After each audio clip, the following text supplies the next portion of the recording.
Warning, asphaltic materials and tools are hot. Serious injury may occur if caution is not exercised when handling the equipment and materials. Personal protective equipment must be used at all times.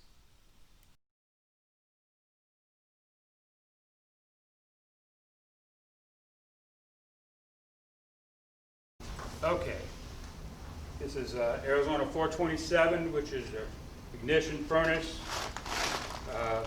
asphalt content procedure. The amount of material we need is from the table in the procedure. That's based on the maximum nominal size of the aggregate. We get that sample. We have our basket that we're going to put it in. It has to be weighed to the nearest 0.1 gram. Record that empty weight. Now we need to load the basket.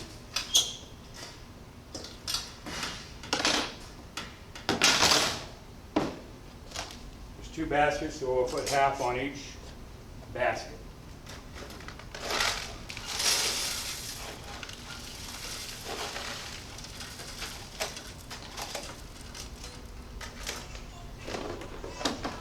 When you put it on there, you have to spread it out over the bottom of the basket. Level it off, and then pull the material in approximately 1 inch from the edges of the basket, all the way around.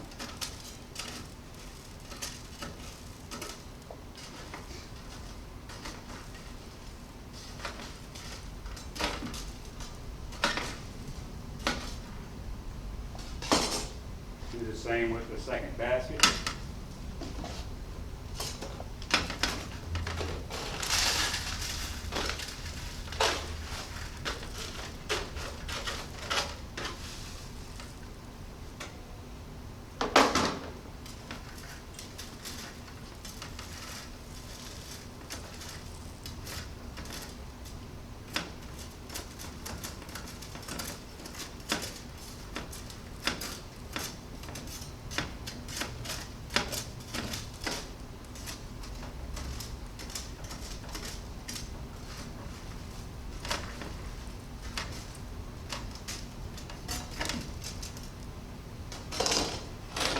Top on the baskets and the handle here. We call it the handle, but make sure you do not lift it by the handle. Okay, so now I need to weigh the basket assembly again with the material in it. Weigh that to the nearest 0.1 gram. I can subtract out the tare weight of the basket, the empty weight, and that will give me the weight of my sample. This goes into the furnace. We have our sample that we're going to burn, put into the furnace. Before I do that, I need to put in my calibration factor. Over here there's a button called calibration factor. Hit that, put in the calibration factor, and hit enter. I want to say the calibration factor is 0.25.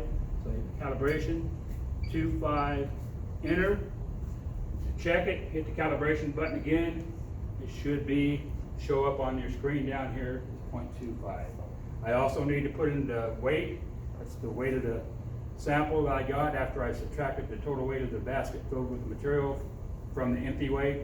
It was 25, it was 2213. Hit weight, put in 2213, enter. To check it, again hit the weight, it should come up 2213. Now I'm ready to go. I'm going to load it. Make sure you wear your safety equipment.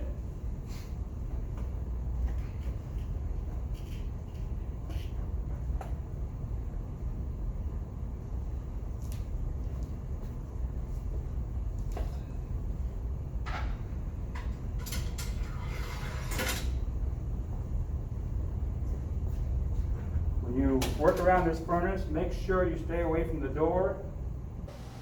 So it's a good idea to always have this port that you're using to load it in between you and the door.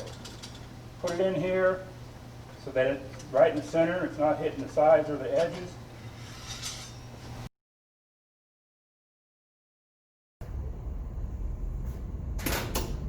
Close it off and hit the start button. It'll start burning. You're going to let it burn until you have 3 consecutive minutes of mass loss of not less than 0.01%. That's when it's done. These machines, when it's done, it'll beep. Okay, it's completed. Again, make sure you wear your safety equipment.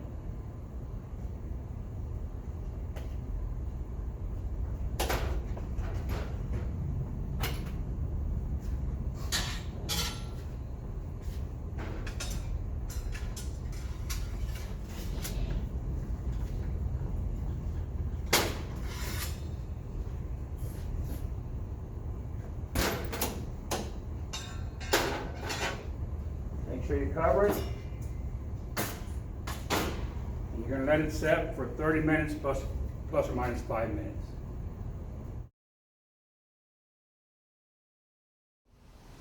Okay, so now after the burn, we let it set and cool for 30 plus or minus 5 minutes.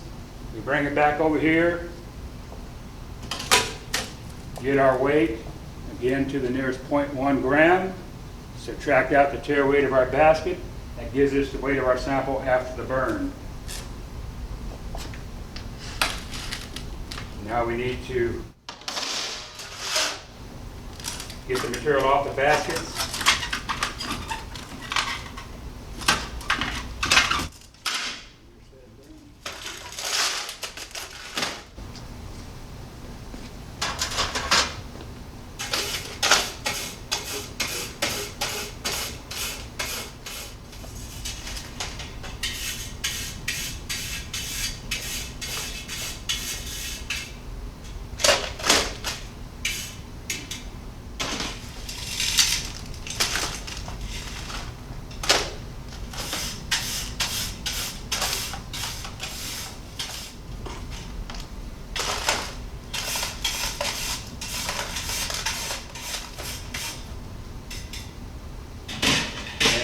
You have to get the material in the bottom pan.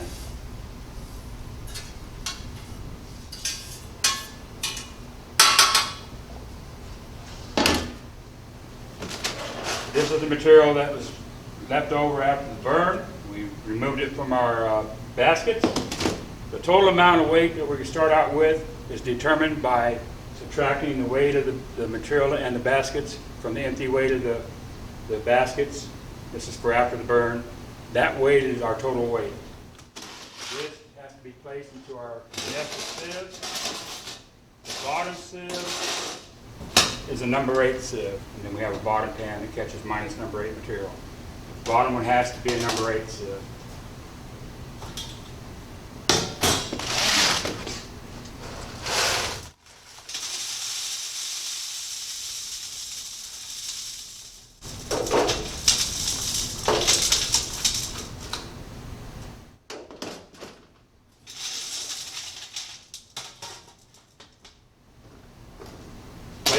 Marianne.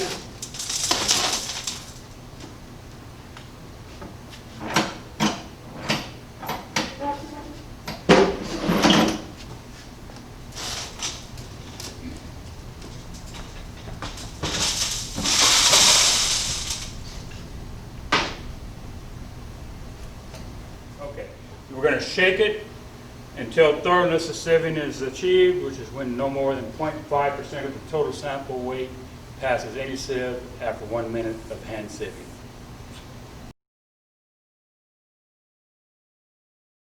When it's completed,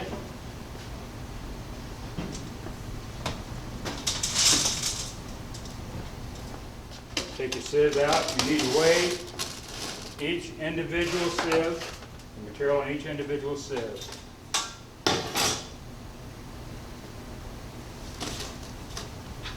So our top sieve,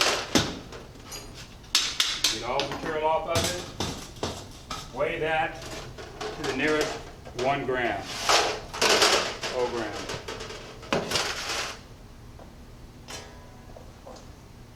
As you're getting your weights for each sieve, check that weight against the overloaded weight, which is in the table in the procedure.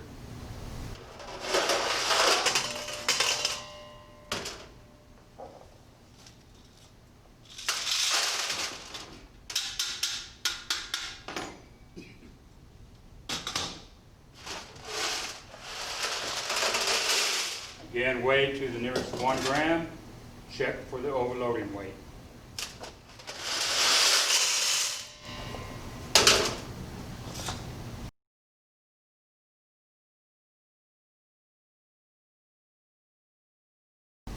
Weigh to the nearest 1 gram. Check for overloading.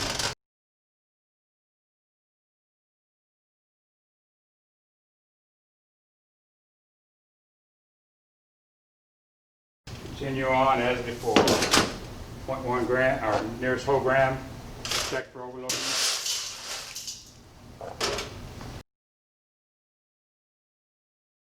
As you tap on the side of these screens, there's a ridge here. Make sure you tap on that ridge, otherwise you can end up the screen where they won't fit together any longer.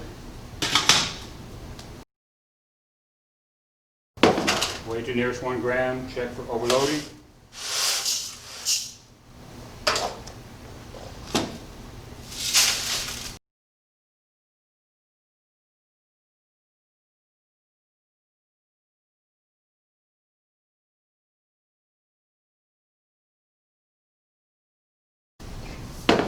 Weigh to the nearest gram. Check for overloading.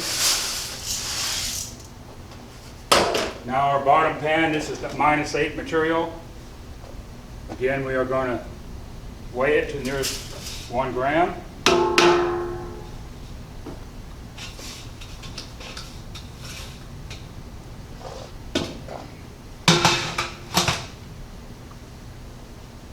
In this case, it's 657.2 grams. That's going to round to 657 grams. Procedure says that if you have less than 800 grams, you run the entire amount of -8 material. If you have over 800 grams of material, then you reduce that amount down to not less than 500 grams, and then use that for your fine sieve analysis. So since this one has less than 800, we have to use the entire amount. So I would record that as 657 and go do my washing of this material and then the fine sieving. Okay, now I'm going to demonstrate the splitting. If you had more than 800 grams, you would have to split it. So I have a sample here that is more than 800 grams. So make sure the pans are underneath the chutes. We have to use this induction device in order to introduce the sample into the splitter. This part of it in there. Level it off. Pour it through the center part of the splitter.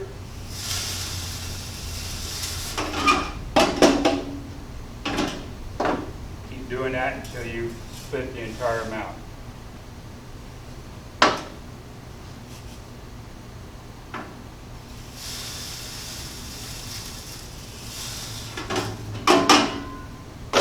What I'm looking for is a minimum of 500 grams of material.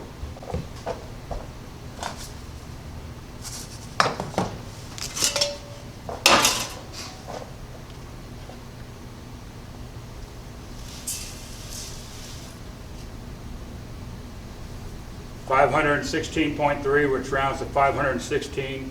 This is what I would use for my fine sieve analysis. Okay, so now we have our sample. We're going to take it over to our sink and do our washing. So now we have our sample. We need to wash it. I'm going to demonstrate the hand washing method, but you could also use the mechanical washing, which is just a lubrication tube, if you have it. The hand washing is usually the referee method. Put your material into a pan big enough to hold the sample and water. Add some water to it to cover it.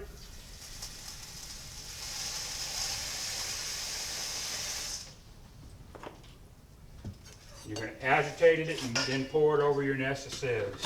Our sieves is a number 16 on top and a number 200 on the bottom. Agitate the material. You want to get those fines into suspension. And then pour it over your sieves. You want to get as little of material on your sieves as possible. Just pour the decant the water over the sieves.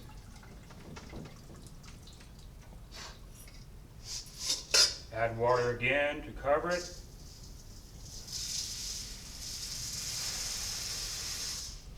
Continue agitating and decanting over your sieves.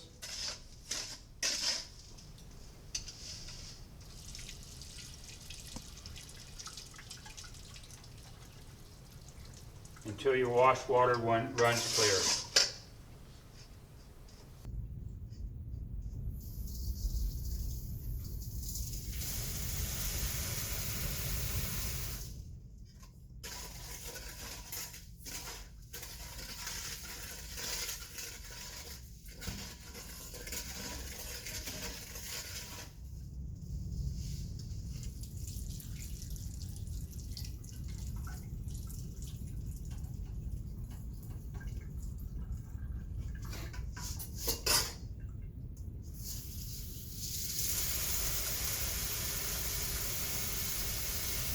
And of course, you don't want to lose any material as you're doing this.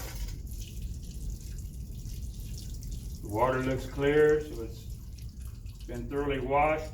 Make sure I don't have material clinging to my spoon. Now I need to wash any material that's on my sieves back into my sample.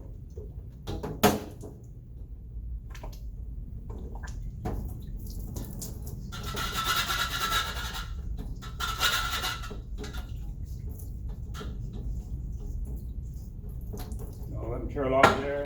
Same thing for the minus 200 material, or the number 200 sieve.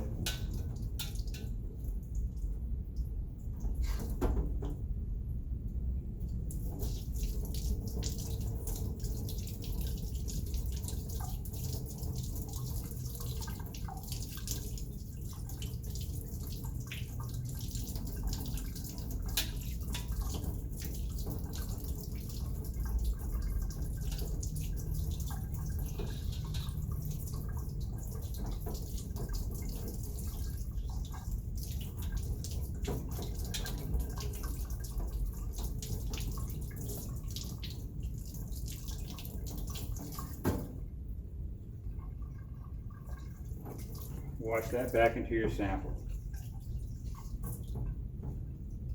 Get everything off. Now we have to let this set and let those fines settle. Once they settle, we can squeegee out the excess water, making sure you don't get any fine material.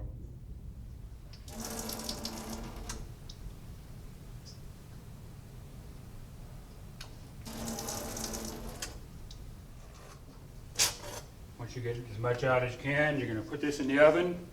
For Arizona, you put it in at any temperature that does not cause a loss of material due to splattering. Dry it to a constant weight. Once it's dried to a constant weight, let it cool. Again, weigh it to the nearest 1 gram, and then you do your fine sieve analysis. The fine sieve analysis is the same as the coarse, just use the fine sieves to do it.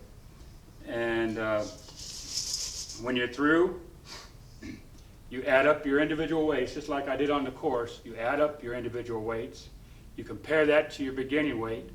Has to be within 1.0%. If it isn't, then you would recombine, re-sieve your sample, and carefully reweigh. If it's within 1%, then you adjust the sieve that has the most weight retained on it.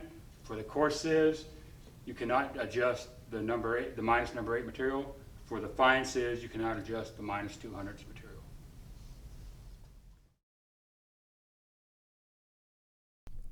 Addendum AZ428. Asphaltic concrete mixtures containing reclaimed asphalt pavement, or RAP, by the ignition furnace method. 1. The entire sample must be split. 2. The entire split sample of RAP from each stockpile is oven dried at 140 degrees Fahrenheit. 3. It is then weighed to the nearest tenth of a gram. 4. The material is dried to a constant weight at 140 plus or minus 10 degrees Fahrenheit. 5. After drying to constant weight, the material is allowed to cool for 30 plus or minus 10 minutes at room temperature. 6. Percent moisture is calculated to the nearest tenth of a percent. 7. After initial drying at 140 degrees, the wrap shall be tested for gradation, moisture content at 290 Fahrenheit, and binder content. 8. Shake the sample for 5 minutes, plus or minus 15 seconds. Please be sure to review all of the materials available in your Asphalt Technician Certification Workbook.